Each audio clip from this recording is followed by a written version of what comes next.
예, 우리 하나님의 말씀을 보도록 하겠습니다. 로마서 2장 17절부터 29절까지 보도록 하겠습니다.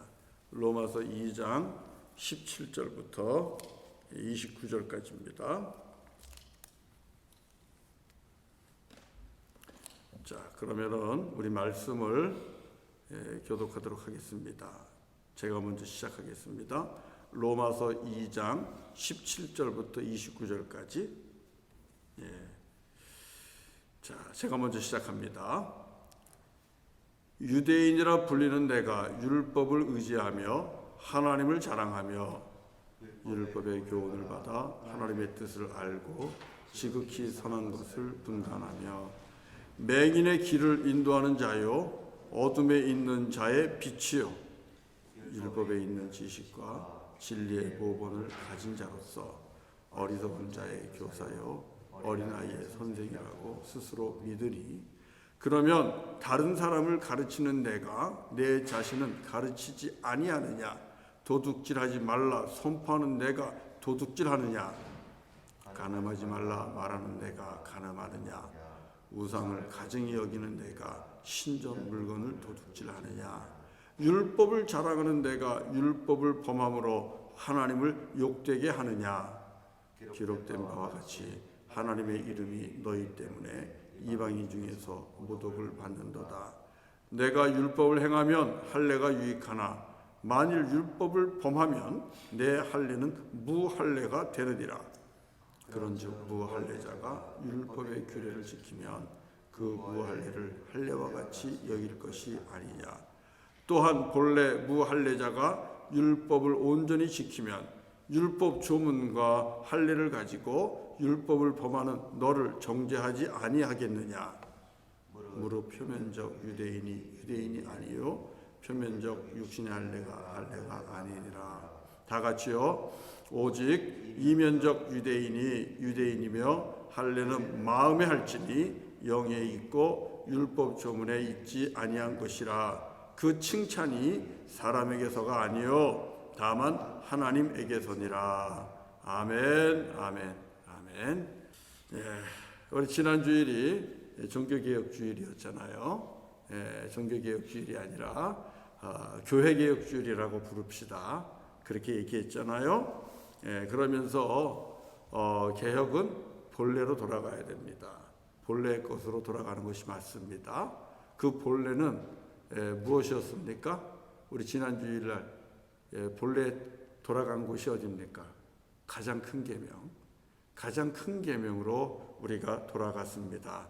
여러분, 가장 큰 계명이 뭐죠? 마태복음 12장 30절, 31절에서 말씀하는 겁니다. 너의 마음을 다하고 목숨을 다하고 뜻을 다하고 힘을 다하여 주 너의 하나님을 사랑하라 하신 것이고, 둘째는 내 이웃을 내 자신과 같이 사랑하라 하신 것입니다.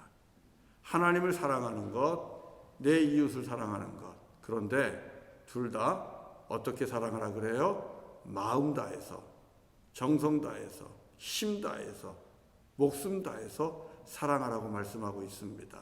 한마디로 얘기하면 뭐라고요? 중심을 다해서 진정으로 하나님 사랑하고 이웃을 사랑하라. 그것이 하나님께서 우리에게 주신 가장 큰 계명입니다. 우리 교회가 개혁하기 위해서는 바로 이 큰 계명으로 가야 됩니다. 그런데요, 이런 교회 개혁도 알고 보면 나 자신의 개혁이 먼저입니다. 그렇지 않습니까? 교회를 이루고 있는 저와 여러분의 마음이 개혁되지 않으면 어떻게 교회가 개혁되겠어요? 교회 개혁 아무리 외쳐도 내 마음이 개혁되지 않으면 교회 개혁 안 됩니다. 그래서 우리가 이 마음의 개혁이 먼저 돼야 돼요. 마음의 개혁이 된다는 것은 우리 지난주일 말씀과 연관해서 말씀드리면 형식적인 데에서 실질적인 것으로, 본질적인 것으로 들어가는 거예요. 겉모습에 치중하던 데에서 우리 속사람의 모습으로 돌아가는 겁니다. 다시 말하면 마음은 없고 형식만 있는 믿음에서 마음 가득한 그런 믿음으로 돌아가는 겁니다. 여러분, 이게 마음 개혁입니다. 형식과 습관에서 벗어나 언제나 마음과 뜻과 힘을 다하여 예수를 믿는 것. 여러분, 이게 정말 예수 잘 믿는 거예요. 이렇게 예수 잘 믿는 모습으로 저와 여러분들이 마음을 개혁하면서 돌아가야만 합니다. 그렇게 되면 나 자신의 개혁은, 나 자신의 변화는 물론이고 우리가 섬기는 교회도 변화되고 이 땅에 있는 주님의 교회들이 변화되고 개혁될 겁니다. 세상 사람들이 다시 칭찬하고 다시 들어오고 싶은 그런 교회가 될 줄로 믿습니다. 자, 그런 의미에서 오늘 수요예배 말씀은 지난주에 이어집니다. 형식적이고 보여주기식의 믿음이 얼마나 우리에게 무익하고 해로운지를 보고요. 왜 마음으로 믿는 진정한 신앙인의 삶을 살아야 하는지를 우리가 말씀을 통해서 함께 들어보려고 합니다. 자, 여러분, 우리가 예수를 정말 잘 믿고 하나님의 은혜와 능력을 맛보며 살고자 한다면 마음으로 주를 믿고 신령과 진정으로 주님을 예배해야 합니다. 그리고 그분의 말씀에 순종해야 합니다. 다시 말하면 마음으로 믿고 신령과 진정으로 주님을 예배하고 온 마음 다해 주의 말씀에 순종하는 이 마음이 담긴 예배는 우리가 하나님의 은혜 가운데 살게 하는 겁니다. 하나님이 우리에게 주시고자 하는 풍성한 생명, 하나님이 우리에게 주시고자 하는 기쁨, 하나님이 우리에게 주시고자 하는 넘치는 은혜, 이것은 형식적인 믿음으로는 우리가 얻을 수가 없어요. 어떻게 얻어요? 자, 우리말 중에 그림의 떡이라는 말이 있잖아요. 그림의 떡. 그 그림의 떡이 우리를 배부르게 할 수 있나요? 그림의 떡은 우리를 배부르게 못합니다. 아무리 멋있고 아름다운 집에 벽난로가 있는 그림이 있다고 쳐요. 벽난로가 있는 멋지고 아름다운 그런 실내가 그려져 있는 그림, 우리 성탄절 보통 보면 그런 그림을 많이 보는데, 그림에 있는 벽난로, 그 벽난로 속에 장작불이 활활 타오르는 그런 그림이 있다고 쳐요.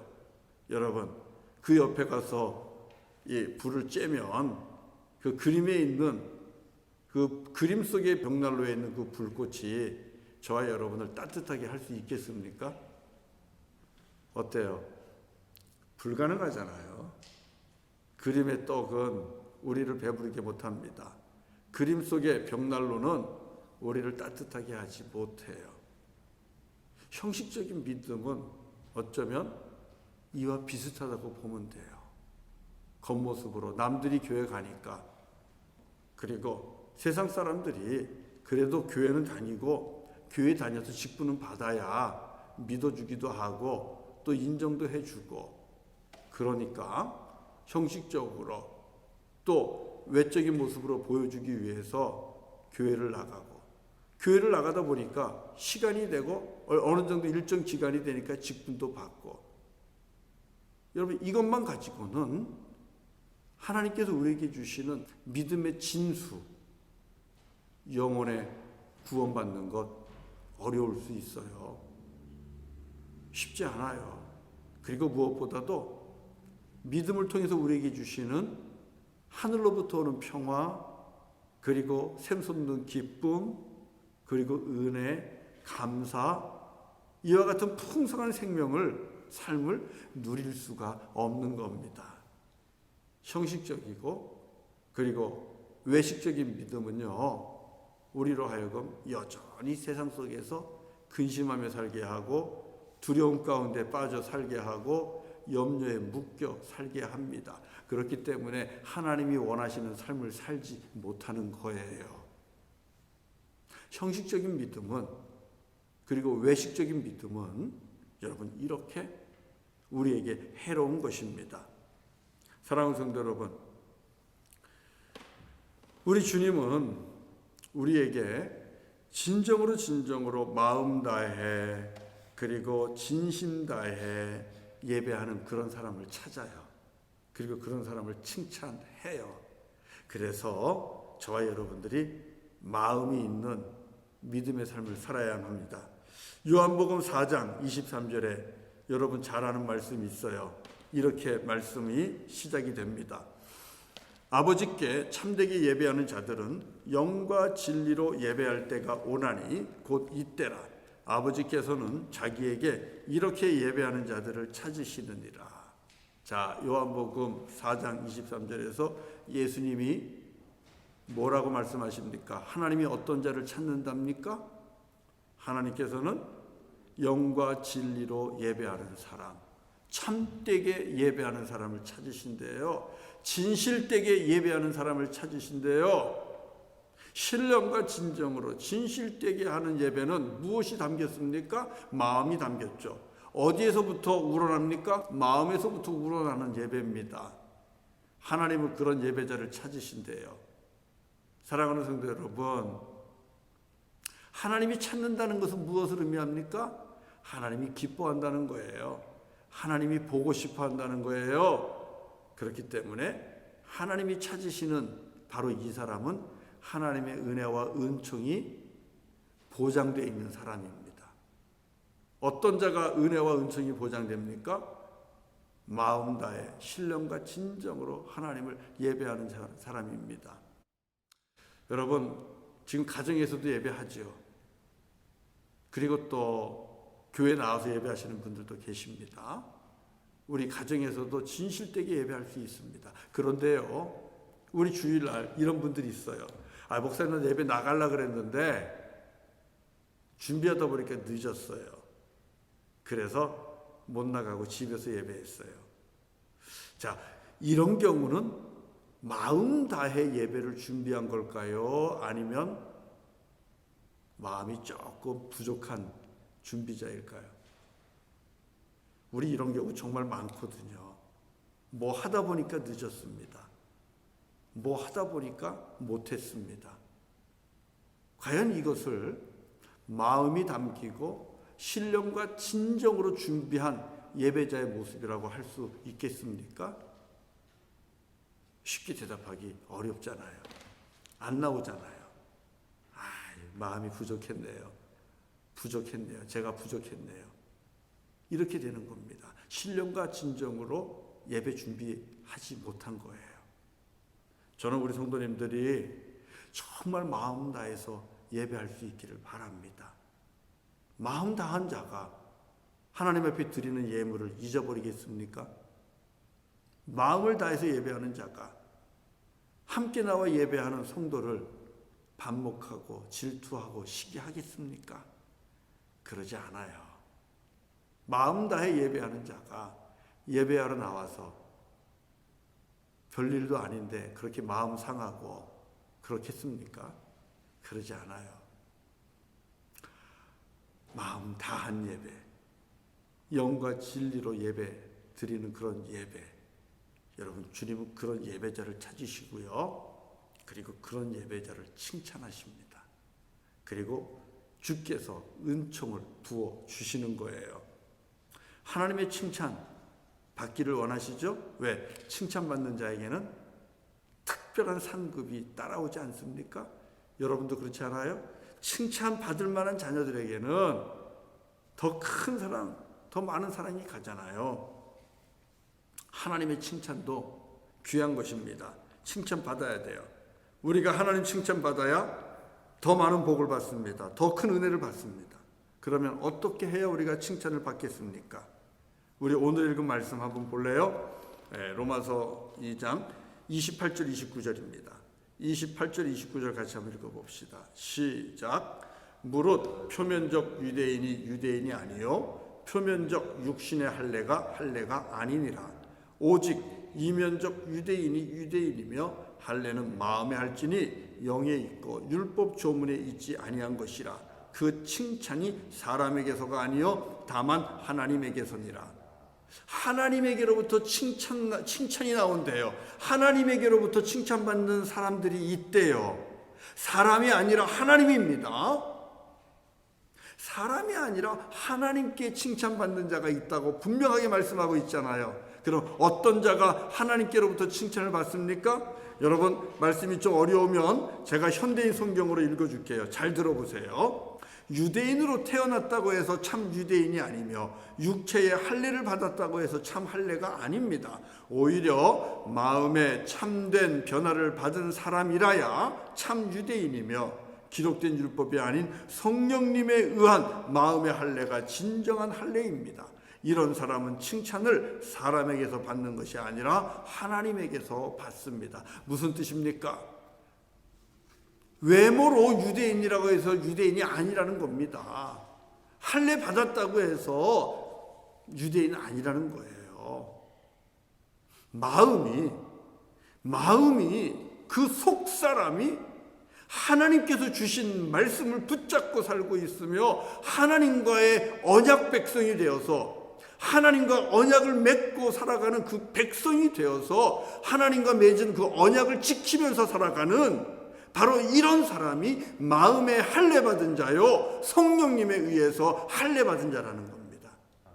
바로 이 사람이 하나님께 칭찬받는다는 거예요. 마음으로 하나님과 언약을 맺은 겁니다. 예수 그리스도의 십자가의 보혈의 피로 내가 구원받은 것을 마음으로 믿고 그리고 예수님이 나의 구주됨을 입술로 고백하는 겁니다. 시인하는 겁니다. 마음으로 믿었기 때문에 그 입술의 고백은 진짜입니다. 참입니다. 그리고 마음으로 믿었기 때문에 이 믿음은 내 입술과 내 눈빛과 그리고 손짓과 발걸음을 통해서 하나님의 사랑과 이웃을 사랑하는 것이 드러나는 거예요. 순종이 나타나는 겁니다. 우리 하나님은 그 사람을 칭찬하신다고 오늘 말씀하고 계시는 것입니다. 저는 우리 성도님들이 사람들에게도 사랑받기를 원합니다. 사람들로부터 손가락질 받고 또 비난받고 욕먹는 것 또한 그것도 어려운 일이기 때문에 그렇습니다. 사람들로부터 예수 잘 믿기 때문에 칭찬받았으면 좋겠어요. 그리고 무엇보다도 사람들이 알아주지 않아도 우리 하나님 아버지께로부터 칭찬받는 그 믿음의 사람들이 되시기를 주의 이름으로 간절히 축원합니다. 네, 하나님께로부터 전능하신 우리 아버지 하나님께로부터 칭찬받는 살아있는 믿음의 사람, 마음으로 믿고 그리고 어떤 상황에서도 입술로 고백하며 내 손과 발이 예수 믿는 것을 고백하면서 살아가는 행함이 있는 순종함이 있는 이런 성도님들 그리스도인들이 되십시오. 그러면 우리 하나님께로부터도 칭찬받습니다. 형식적이고 이름뿐인 그런 그리스도인 되시면 안 돼요. 세상 사람들이 손가락질하는 썬데이 크리스찬 되시면 안 돼요. 명목상의 네임리 크리스찬, 명목상의 크리스찬 되시면 안 돼요. 우리는 실질적으로 프랙티컬하게 크리스찬이 되어야만 합니다.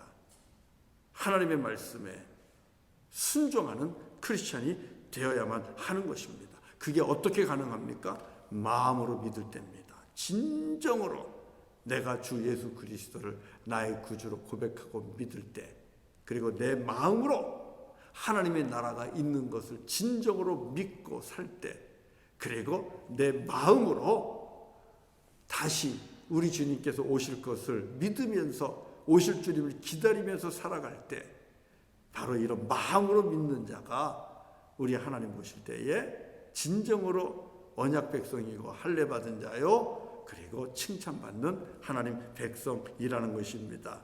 저와 여러분이 그렇게 되기를 바랍니다. 주님은 저와 여러분의 중심을 보신다 그랬어요. 중심만 보십니까? 은밀한 중에 살피신다 그랬잖아요. 은밀한 중에 보시는 우리 아버지 하나님이십니다. 저와 여러분의 속사람은, 우리들의 생각은, 우리들의 마음은 하나님이 다 아셔요. 그래서 저와 여러분들이 하나님 앞에서 언제든지 마음이 중심이 하나님을 향하고 하나님 앞에서 신령과 진정으로 바르게 예배하고 주님을 섬기고 주의 말씀에 기쁘게 순종하는 그런 믿음의 사람들이 되어야 될 줄로 믿습니다. 그러면 주님은 우리를 기뻐하시고 우리를 찾아오시고 우리에게 칭찬하시고 은혜 위에 은혜를 더해 주실 줄로 믿습니다. 자, 사랑하는 성도 여러분, 그러면 우리 주님은 이 형식적이고 외식적인 그런 신앙을 왜 싫어할까요? 형식적이고 외식적인 신앙, 습관적인 신앙, 보여주기식의 신앙, 이런 것들은 어떤 문제가 있을까 하는 것입니다. 우리 이걸 좀 볼 필요가 있어요. 주님은 왜 싫어할까? 정말 싫어할까요? 정말 싫어합니다. 그럼 얼마나 싫어할까요? 무지무지하게 싫어하십니다. 형식적인 신앙. 이사야 1장 한번 볼게요. 여러분 찾아보세요. 이사야 1장 가보세요. 이사야 1장 11절부터 15절까지 보겠습니다. 이사야 1장 11절부터 15절까지 우리 같이 한번 교독하겠습니다. 이사야 1장 11절부터 15절까지 교독할게요. 제가 먼저 시작할게요. 여호와께서 말씀하시되 너희의 무수한 재물이 내게 무엇이 유익하뇨? 나는 순양의 번제와 살찐 짐승의 기름에 배불렀고 나는 수송아지나 어린 양이나 순염소의 피를 기뻐하지 아니하노라. 너희가 내 앞에 보이러오니 이것을 누가 너희에게 요구하였느냐? 내 마당만 밟을 뿐이니라. 헛된 재물을 다시 가져오지 말라. 분향은 내가 가증히 여기는 바요. 월삭과 안식일과 대회로 모이는 것도 그러하니 성회와 아울러 악을 행하는 것을 내가 견디지 못하겠노라. 내 마음이 너희의 월삭과 정한절기를 싫어하나니 그것이 내게 무거운 짐이라. 내가 지기에 곤비하였느니라. 15절 다 같이. 너희가 손을 펼 때에 내가 내 눈을 너희에게서 가리고 너희가 많이 기도할지라도 내가 듣지 아니하리니 이는 너희의 손에 피가 가득함이라. 여러분, 이 이사야 1장 이 말씀 너무 무섭지 않아요? 마음이 빠져서, 그래서 하나님의 말씀에 순종함이 없는, 그러면서도 예배는 빠지지 않는 이 이스라엘 백성들, 예배하면서도 악을 행하는 이런 이스라엘 백성들, 그들의 형식적인 예배와 예물, 하나님이 뭐라고 그래요? 싫다고 얘기해요. 싫다. 그리고 무거운 짐이라고 말씀하고 계십니다.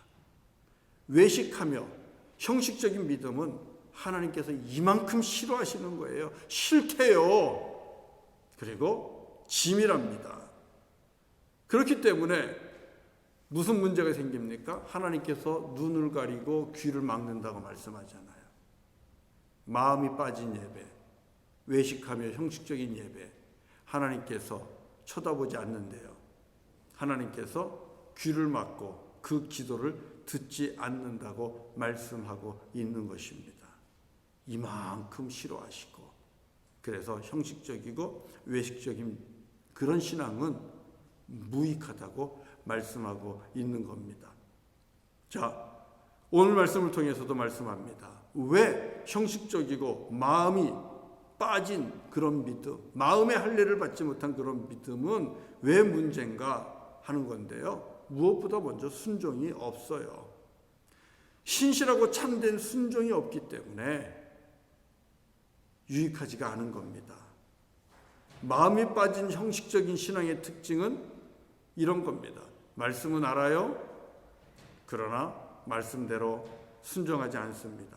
예배는 드려요. 그런데 세상에서 거룩한 산제사로 자신의 몸을 하나님 앞에 드리지 않습니다. 하나님을 예배합니다. 그리고 물질도 같이 예배합니다. 하나님을 사랑한다고 고백합니다.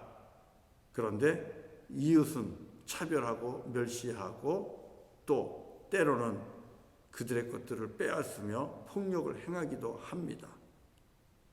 마음이 빠지고 형식적인 믿음의 사람들은요, 그들의 특징은 자기를 부인하지 못해요. 세상 속에서 자기 자신을 포기하지도 못합니다. 욕심을 내려놓지 못합니다. 오직 정욕과 욕심에 이끌려서 육신의 소욕을 따라서 살아가기를 애쓰는 사람들입니다. 십자가를 질 만한 일이 생기면 슬슬 피해서 뒤로 도망가지요. 그리고 자기와 같은 부류의 형식적으로 예수 믿는 사람들, 그들을 만나기를 좋아하고 또 그들을 충동질해서 참되고 신실하게 예수 믿는 사람들, 그들을 비난합니다. 광신자라느니, 너무 빠졌다느니, 이성적이지 않다느니, 이런저런 핑계를 대면서 신실하게 마음 다해 그렇게 예배하는 자들을 비난합니다. 그리고 나중엔 핍박도 해요. 여러분, 이 형식적이고 위선적인 사람들은요, 하나님 신실하게 믿는 거 별로 좋아하지 않아요. 비교되기 때문에 그래요. 자기는 못하기 때문에 그래요. 그래서 비난해요. 뭘 그렇게 열심히 믿어. 헌금조차도 비난합니다. 가정도 자기 식구도 못 챙기면서 뭘 그렇게 해. 여러 가지를 통해서 못하게 합니다. 반대합니다. 그리고 핍박합니다. 교회 역사에는요, 이와 같은 일이 많아요. 종교개혁자들, 교회개혁자들이 하고자 하는 게 뭐예요? 형식에서 벗어나서 마음 다해 하나님을 예배하자는 겁니다. 형식이 아니라 마음으로 주님을 찬양하자는 겁니다. 그런데 그런 교회개혁자들, 종교개혁자들 대부분 그 마지막이 어떻게 됩니까? 박해와 핍박받다가 순교까지 합니다. 무섭지 않습니까? 사랑하는 성도 여러분, 마음이 빠진 형식적인 신앙의 모습은 매우 분명합니다. 자기를 부인하기를 싫어하고 자기를 포기하지 않으며 십자가 지기를 거부하는 사람들입니다. 하나님의 영광보다 자기 자존심이 더 중요한 사람들이에요. 한번 생각해 보세요. 여러분 어떠신가? 반면에 마음으로 믿는 신앙은 그렇지 않죠. 힘들고 어려워도 주님을 사랑합니다. 그리고 자기를 부인합니다. 자기를 내려놓습니다. 자기 욕심을 포기합니다. 자기 계획도 스케줄도 내려놓을 줄 압니다. 십자가를 집니다. 하나님의 영광을 위해, 그리고 복음과 그리스도를 위해 마음으로 하나님을, 예수를 영접하고 하나님을 믿는 자는 그렇게 삽니다. 이웃 사랑하는 일을 우선으로 하고요, 하나님 사랑하는 그 일에 정말 열심을 냅니다. 마음이 담겨있는 마음으로 주를 영접하고 믿음을 고백하고 입술로 고백한 자들의 신앙의 모습입니다. 자, 이러다 보니 마음이 빠지고 형식적인 믿음, 위선적인 믿음, 그런 믿음은 결국 어떤 결과를 가져오겠습니까? 세 가지인데요. 세 가지입니다. 첫 번째는요, 내 영혼이 망가져요. 내 영혼이 자라지를 못해요. 하나님의 크신 은혜 속에 들어갈 수가 없어요. 그래서 내 영혼이 자유를 누리지 못하고, 내 영혼이 평안을 누리지 못하고, 내 영혼이 하늘의 소망으로 충만하지 못해요. 바로 이게 마음이 빠지고 형식적인 믿음의 삶을 늘 해오는 사람들의 문제입니다. 내가 그런데, 그러면 왜 그런지 아시겠습니까? 왜 그런지 아시겠죠? 하나님이 주시는 큰 은혜, 넓은 은혜 속에 들어가지 못해요. 깊은 은혜 속에 들어가지 못해요. 그리고 주님이 주시는 자유함을 누리지 못하고 평강을 누리지 못하고 하늘의 소망 누리지 못해요. 여전히 땅에 사는 사람처럼 그렇게 살아갑니다. 근심, 걱정, 염려 속에서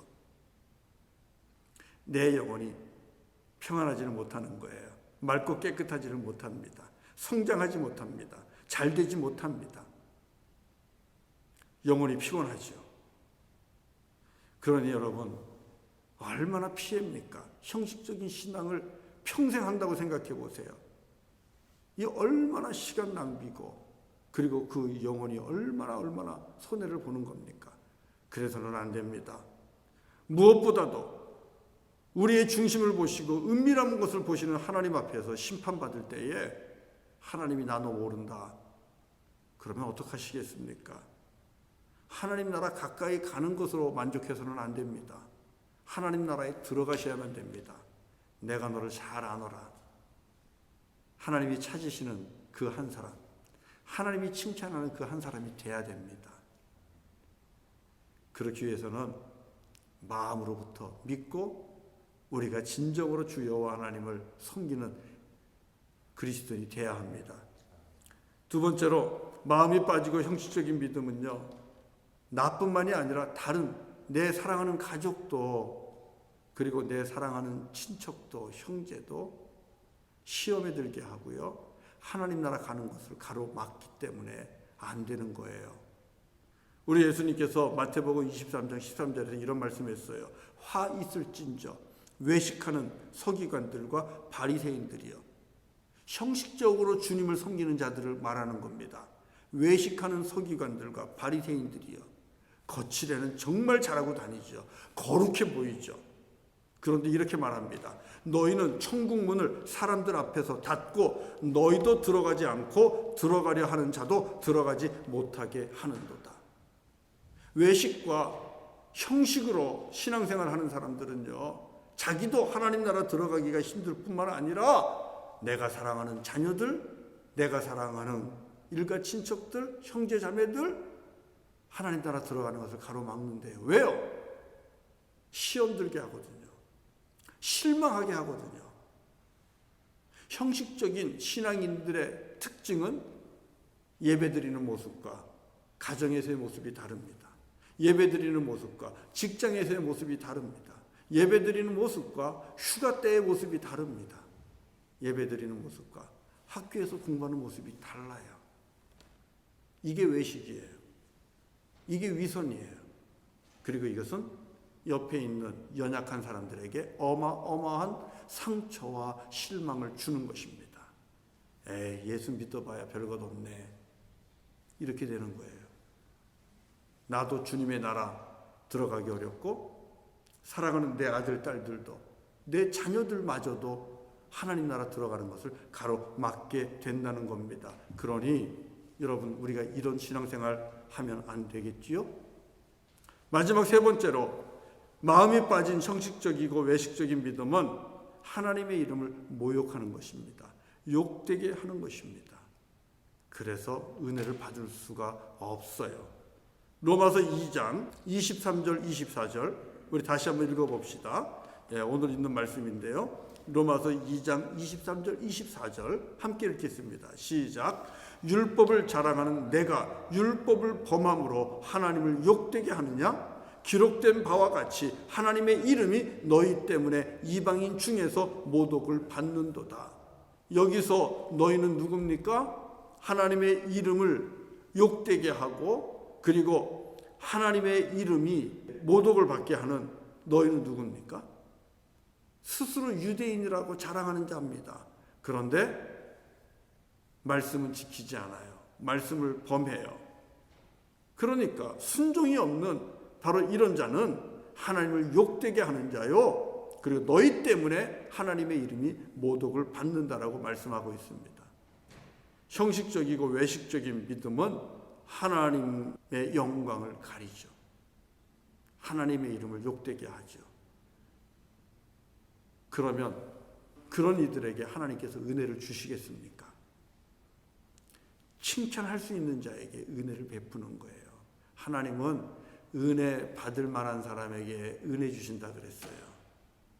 은혜 받을 만한 자에게 내가 은혜를 베푸노라. 하나님이 그러셨거든요. 은혜 받으려면 저와 여러분들이 정말 죄 중에서 벌써 이미 은혜를 받았지만 더 큰 은혜 있다 그랬잖아요. 하나님이 약속하신 더 큰 은혜 있다 그랬잖아요. 그 더 큰 은혜 받기 위해서는 저와 여러분들이 마음 다해 그리고 신령과 진정으로 우리 주 예수 그리스도를 믿고 영접하고 하나님을 예배하고 그분의 말씀에 순종하면서 살아가는 신실한 주님의 자녀가 되어야 될 줄로 믿습니다. 사랑하는 성도 여러분, 그러면 이제 우리가 어떻게 하면 마음 다해 예배하는, 마음 다해 하나님을 섬기는, 순종하는 그런 하나님이 찾으시고 하나님이 칭찬하는 믿음의 사람이 될 수 있겠습니까? 먼저 겸손해야 되겠죠. 우리 자신을 되돌아봐야 되겠죠. 그리고 나 자신을 먼저 가르쳐야만 됩니다.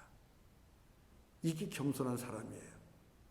다른 사람을 가르치려고 하지 마시고요. 나를 먼저 가르쳐야만 됩니다. 하나님의 말씀을 들으면 그 말씀을 가지고 나를 가르쳐야 돼요. 나 자신을 채찍질하면서 나 자신이 먼저 하나님 앞에서 날마다 죽는 훈련을 해야 합니다. 그래야 마음 다해 하나님을 예배할 수가 있어요. 뜻 다해 하나님을 예배할 수가 있고요. 섬길 수가 있는 겁니다. 자, 우리 21절 볼까요? 자, 21절. 오늘 읽은 이 말씀 로마서 2장 21절 다 같이 읽겠습니다. 시작. 그러면 다른 사람을 가르치는 내가 내 자신은 가르치지 아니하느냐? 도둑질하지 말라 선포하는 내가 도둑질하느냐? 이 21절 말씀에서는 무슨 말씀을 하고 있냐면요. 표면적인 유대인들, 형식적이고 거칠해하기를 좋아하는 유대인들은 다른 사람을 가르치는 것은 잘하는데 자기 자신은 가르치지 않는다는 거예요. 다른 사람들이 이것도 못해 저것도 못해 이렇게 저렇게 손가락질하고 그런 건 참 잘해요. 이렇게 해야지 저렇게 해야지 참 잘해요. 그런데 정작 자기 자신은 가르치지 않는다는 거예요. 그래서 위선에 빠지게 된다는 겁니다. 하나님이 기뻐하지 않는 사람이 된다는 거예요. 왜 너 자신은 가르치지 아니하느냐? 너부터 가르쳐라. 너부터 가르쳐라. 이렇게 말씀하고 있는 것입니다. 우리 그런 얘기도 있잖아요.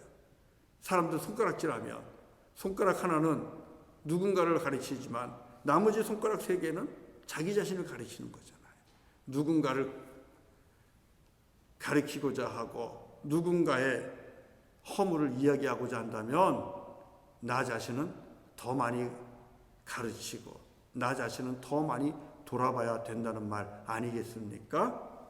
우리가 하나님 앞에서 위선적이지 않고 형식적이지 않고 마음 다해 주님을 사랑하고 섬기는 그런 믿음의 사람이 되려면 나 자신을 먼저 가르쳐야만 됩니다.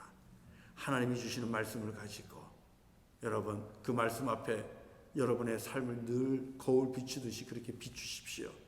그러면 아우 여기도 흠이 있고 저기도 흠이 있고 여기도 틀렸고 저기도 틀렸고 부끄러운 모습뿐일 겁니다. 하나님의 말씀에 비추면서 나 자신을 먼저 가르치고 나 자신을 먼저 깨끗하게 하고 나 자신이 먼저 하나님 앞에서 회개하는 그런 귀한 역사가 일어나기를 바랍니다. 그래야 우리가 위선에서 벗어날 수 있고요. 하나님 기뻐하는 믿음의 사람이 될 수 있어요. 그리고 한 가지 더 말씀드리면 하나님께서 우리에게 주신 은혜 받는 방편과 수단을 100% 활용하셔야만 합니다. 우린 그것을 형식이라고도 말할 수 있는데 꼭 그렇지 않아요. 형식도 중요해요. 여기서는 예배, 하나님 앞에 나와 예배하는 것 이거 나올 수도 있고 가정에서도 예배할 수 있습니다. 그러나 나와서 예배하는 것이 더 은혜가 됩니다. 더 하나님 앞에서 은혜 받는 자리로 들어가는 길이에요. 형식이라고만 말씀하지 마세요. 하나님 앞에 나와 주님의 마당을 밟는 것, 주님의 전에 나와 앉는 것, 이것을 형식이라만 말하지 마시고요. 마음이 담겨있는 그런 모습을 여기서 또 보세요. 그래야 됩니다. 이것은 은혜 받는 방편이에요. 기도도 마찬가지예요. 하나님 앞에 기도하는 것, 소리 높여 기도하든 아니면 묵상으로 기도하든 그 기도는 하나님 앞에 은혜 받는 길입니다. 묵상하고 말씀을 읽고 큐티를 하고 이 모든 것들이 하나님의 은혜를 받는 그리고 더욱더 깊이 우리 주 예수께로 들어가는 그런 방편입니다. 사람들이 볼 때는 그게 형식일 수 있어요. 그러나 그렇다고 해서 그것을 안 해서는 안 되는 겁니다. 형식인 것 같지만 그 형식이 우리를 은혜 가운데로 들어가게 하고 믿음의 깊이를 깊게 하고 믿음을 더욱더 견고케 하며 마침내 마음 다해 주 예수 그리스도를 믿고 우리 하나님을 예배하며 주님 앞에 순종하는 자가 되게 한다는 사실입니다. 사랑하는 성도 여러분, 꼭 그렇게 하시기를 바랍니다. 여러분 이제 우리도 모이는 예배를 더욱더 회복할 겁니다. 하나님 앞에 나와 예배하는 것을, 모여서 예배하는 것을 조금 더 강조하고 회복하게 될 거예요. 여러분 많이 힘들 겁니다. 1년 반 이상을 집에서만 예배 드렸기 때문에 나온다는 것이 매우 힘들 거예요. 귀찮을 거예요. 그러나 마음 다해 하나님을 예배하는 것이 어떤 것인지를 우리가 안다면 얼마든지 자리를 박차고 준비하고 나와서 하나님을 예배할 수 있을 줄로 믿습니다. 그리고 그것을 통해서 우리들의 믿음이 더욱더 견고해지며 깊어지며 마음 다해 주님을 예배하는 자, 하나님을 예배하는 자, 그리고 주님 앞에 순종하는 자로 그렇게 성숙해가며 성장하게 될 것입니다. 저는 우리 성도님들이 그렇게 되시고, 그래서 하나님이 찾으시는 그 한 사람, 그리고 사람이 아니라 하나님께 칭찬받는 주님의 백성, 그래서 하나님이 예비하신 더 큰 은혜와 더 큰 은총을 누리는 우리 성도님들 다 되시기를 주님의 이름으로 간절히 축원합니다. 네, 우리 같이 찬송하겠습니다. 자, 찬송 461장입니다. 461장. 십자가를 질 수 있나? 네. 십자가를 질 수 있나? 십자가를 질 수 있나? 주가 물어보실 때 죽기까지 따르오리. 성도 대답하였다.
하나님 앞에 기도하겠습니다.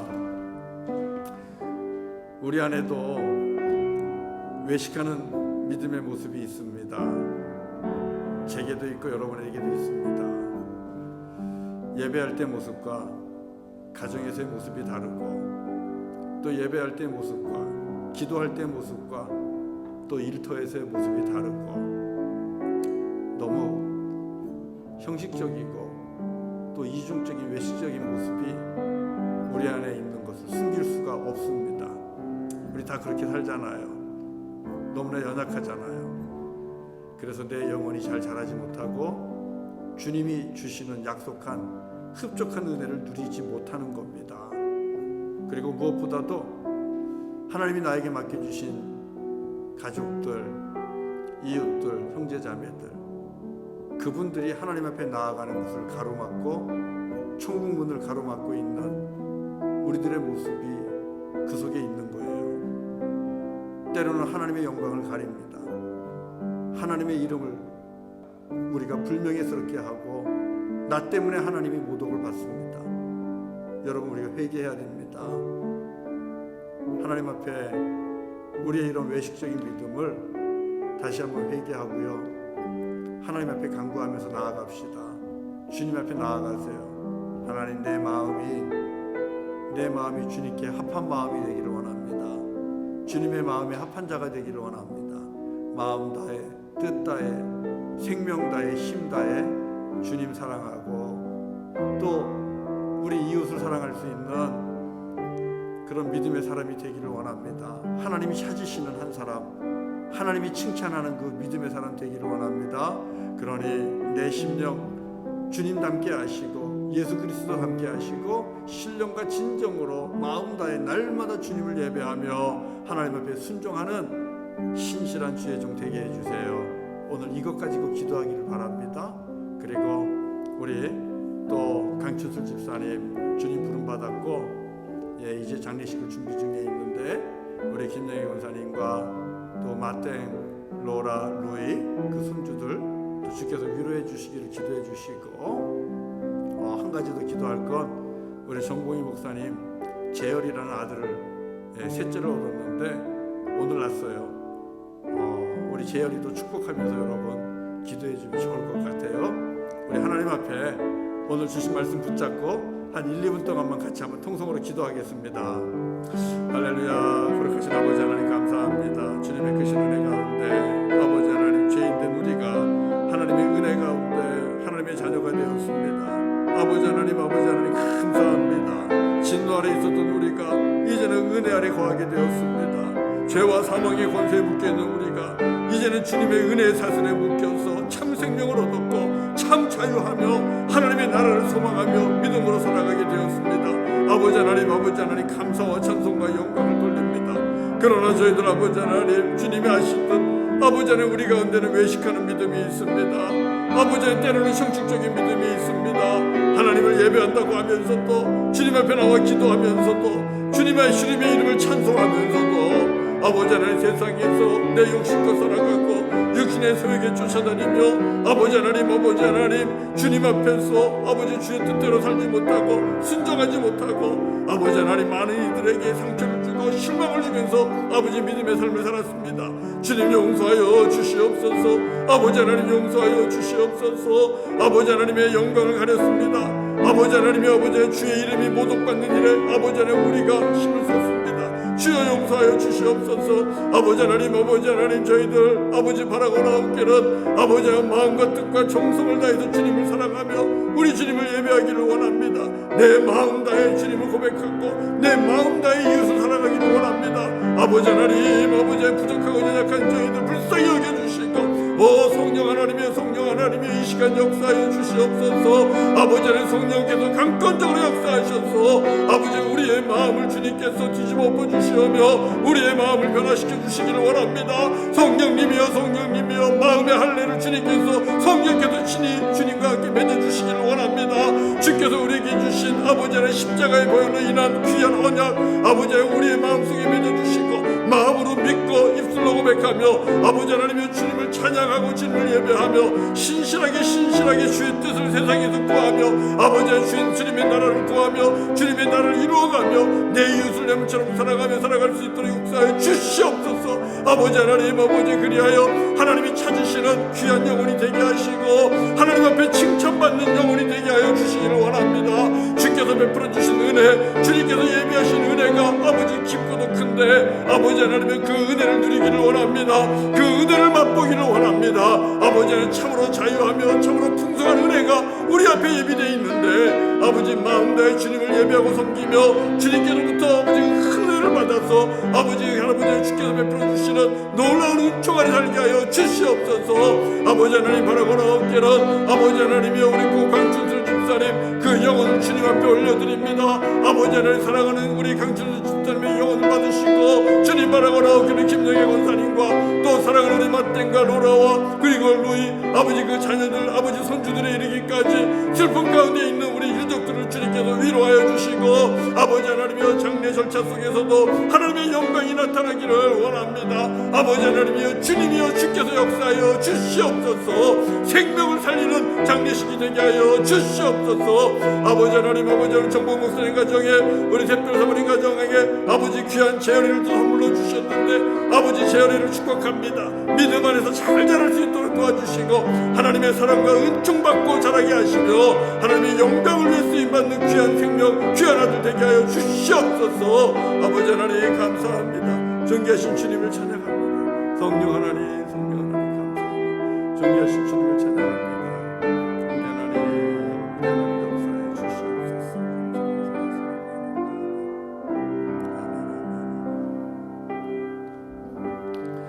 주님 감사합니다. 마음 다해 주님을 예배할 수 있는 우리 모두가 되게 하셨습니다. 아버지 하나님, 이제부터 우리가 위선을 벗어버리고 형식을 벗어버리고 온 마음 다해 주님을 예배하겠습니다. 온 마음 다해 주님을 사랑하겠습니다.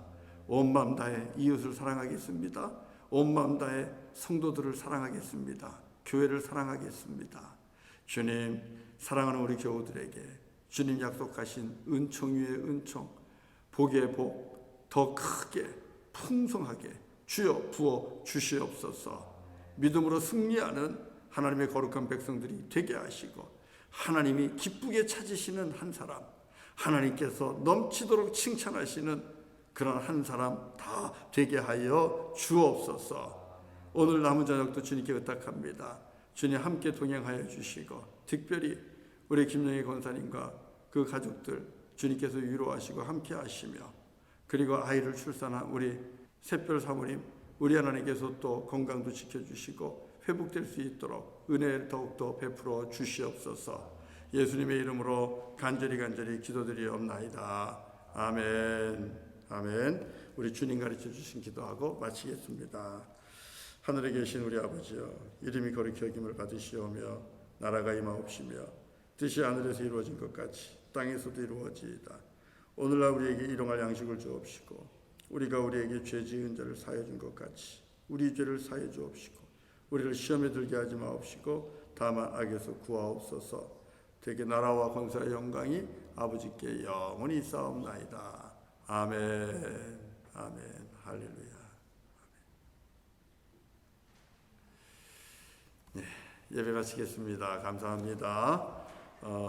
그러면 우리 성도님들도 평안한 저녁 보내시기를 바랍니다. 사랑합니다. 감사합니다.